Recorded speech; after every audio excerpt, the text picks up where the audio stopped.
Today we have the Fellowship of the Ring, the extended edition. Aragorn. Fuck. Today we have the Fellowship of the Ring extended edition. Aragorn versus Lurtz. Lurtz obviously being a Peter Jackson film specific character, and this is in regard to the ending. Of course, if you have not seen Fellowship of the Ring, I would absolutely recommend, absolutely recommend that you actually go watch Fellowship of the Ring, and honestly the entire of the Lord of the Rings extended, because oh boy, they're spicy and I love them. And I figured we'd continue on our way of taking a look at some iconic fights, iconic things, starting with what I'm most familiar with, right? Starting with Lord of the Rings, and just kind of taking a look, breaking down the fight. And fights generally, especially in Lord of the Rings, are pretty quick, which I would argue fights are meant to be. If you start running into somebody that does SCA, if you start running into a fight that's over 2 minutes, something's gone wrong. Especially if you run into like over 5 minutes, okay, like we got some defensive implements, like we got like rapier and case going at that point. So fights, not necessarily always going to be the longest. That doesn't mean they're any less, awesome. I do have the audio muted for obvious copyright reasons, and if you do want to experience the full glory of this scene, which I do highly, absolutely recommend, definitely go check out Fellowship. Without further ado, figure let's get my 2 cents in on this fight. We obviously have the finale of Boromir with Lurtz. That's explanatory. Aragorn does throw himself on Lurtz. Very good to, not have the arrow go into Boromir, the next arrow. Was really the only thing I could argue he could have done. I mean, you could argue he could have thrown a knife, he could have done other things. I don't think that necessarily would have guaranteed Boromir's safety. Also, it looks flashy for the big screen. Lurtz immediately begins with a, trying to remember the actual choreography of this, because he does have a shield equipped. He starts with a thrust going up, so he's probably trying to make it come down on Aragorn. Aragorn meets it. Lurtz, just overpowering as an Uruk-Hai, does throw Aragorn against the tree, stunning him, disarming him temporarily. Lurtz does take his shield, which I actually really do like that form of shield, easy to parry, throwing it at Aragorn, and he is attempting to separate something, as it were. At this point in time, Aragorn is pinned between a rock and a hard place, effectively pinned between a shield and a tree, if you will. And it is all it takes for him to pry himself just loose enough, and then Lurtz does go into the tree. Aragorn delivering a swift punch into the groin, which is actually really good, and it's able to buy him that distance. He has now cleared some distance between Lurtz, who is still stuck in the tree with his sword, allowing him to get away a little bit. Thus, Lurtz is able to recoil. Not recoil is not the right word that I'm looking for. Lurtz is able to rebound. That is the word. I think it would get cut in the tree, but he does pull himself free. He does rebound. He is attempting to murder stroke down on Aragorn. Misses. Aragorn is still trying to fish for distance at this point because he does need distance. The kick serves as a necessary distraction, a slight distraction, if you will. Knife right into the thigh. Very good. The punches just keep coming down. Lurtz just has superior strength there. He is bullying Aragorn, and if you are privy to the most famous fact, yes, this was an actual knife. This was supposed to be a prop, or this was an actual knife. The fact that Viggo Mortensen could actually deflect that is brilliant. Which, yes, at that point, it is a gamble. Is he going to be able to deflect this or not? In a fight setting, he did deflect it. That is now out of the way. Lurtz picks up his sword. Aragorn and him engage in a close quarter combat. Aragorn is actually remaining very, very close. If you actually look at, he has a big sword, right? But he's making use of his strength. He's making use of the strong part of the blade, right? The one nearest to the Keons, nearest to the crossguard, right? He is making full use of that. So naturally, he comes on in. I would argue, God, would Lurtz win the crossing there?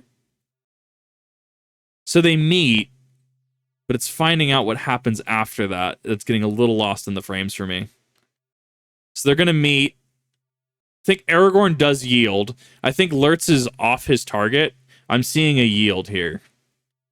And so that yield allows Aragorn to flip that over. You would think that he's wide. This is, once again, I think it's Virchow. I can't remember specifically what it is. But you're able to, with longsword, you're able to go from here to here, and you're able to pivot back and forth. Very, very common longsword move. He's able to come back down. Aragorn, I believe, he does not control that crossing. Lurtz does successfully block it. He is able to come over above, attempt to strike overhead. He does yield. It is a flurry of blows, is what this is, and it's actually quite impressive. 2, 3. Eventually, it's that overhead strike. So after he yields here, it's that overhead strike because Lurtz is his blade is all the way out here. He is not able to defend himself, and thus Aragorn is able to disarm him, and he's able to run him through. Which, of course, Lurtz in this instance just built different, built Uruk-Hai, allows Aragorn to finish the fight, as it were. Very, very good fight, and it's actually a very good example, especially in cinematography, that just because you have sword scenes, just because you have flashy sword scenes, right, doesn't mean you have to necessarily extend it. Fights, I'm sure you could talk to SCA, talk to HEMA, talk to ACL, and you could talk to them about the length of fights, both in and out of armor. You're winning a fight within 30 seconds to a minute, 2 minutes if you two are good enough, maybe, potentially. Something's probably gone wrong at that point, though. And if you both have case and rapier, right? So we're talking case like a baton, right? That kind of thing. Oh my god. Like you're sitting there for like 5 minutes, like defensive implement with offensive implement is gonna lead to some silly places, or it can lead to some silly places, I would say. But alas, that was my 2 cents. My combat master or anything like that, no. But I really like kind of working through the choreography of some of these, kind of like looking through some of them, kind of offering my 2 cents in regards to how certain things work, such as Aragorn didn't actually win the crossing. He ended up yielding, and yielding twice with an overhead strike actually did cost Lurtz's arm, which, yeah, Lurtz took it without flinching, which is actually kind of badass, if I don't say so myself. Fighting more than 6, yeah, I would agree, Raven. If the USMC training does teach you that if you're fighting for more than 60 seconds, something's gone wrong, I can agree with that sentiment. Fights, specifically in a situation like this between Aragorn and Lurtz, it is a situation that it is a matter of life or death, I would argue. Yes, 100%. You are going to rely on your muscle memory. You're going to rely on your training, and you are going to want to effectively get your pointy bit in them before they get their pointy bit into you, as simple as it is. But alas, what are your thoughts on this? What are your thoughts on the Lurtz fight? Do you think that this was an interesting analysis? Do you think that I missed anything? Do you think that you agree or disagree with the sentiment that fights over 60 seconds, if you're going on that, something's gone wrong past that point? I'd be very curious open to discussion on that, as somebody that is being rightfully coerced back into the SCA, because I have not actually been in a hot minute, trying to actually schedule time away from work for myself to actually go do some of these things. Figured that it, 1, gets me in the mood, and 2, allows me to have kind of conversations and see if people think similarly, see if people don't think similarly, see if people have contention with it, and let me know if you kind of like this style of format. I did this with the Krauser videos a little while back. I love commenting on these kind of things. I do have to worry about copyright, obviously, but that's why, I mute them. And if you make it a little bit smaller, and if you do want to watch this scene in all its glory, you should definitely go check out the Lord of the Rings. It's on, I don't know what streaming service it's on. I don't know anymore. I really don't. I actually have my Blu-ray collection over here. But alas, let me know in the comments section, all that fun stuff, and I will see you all the next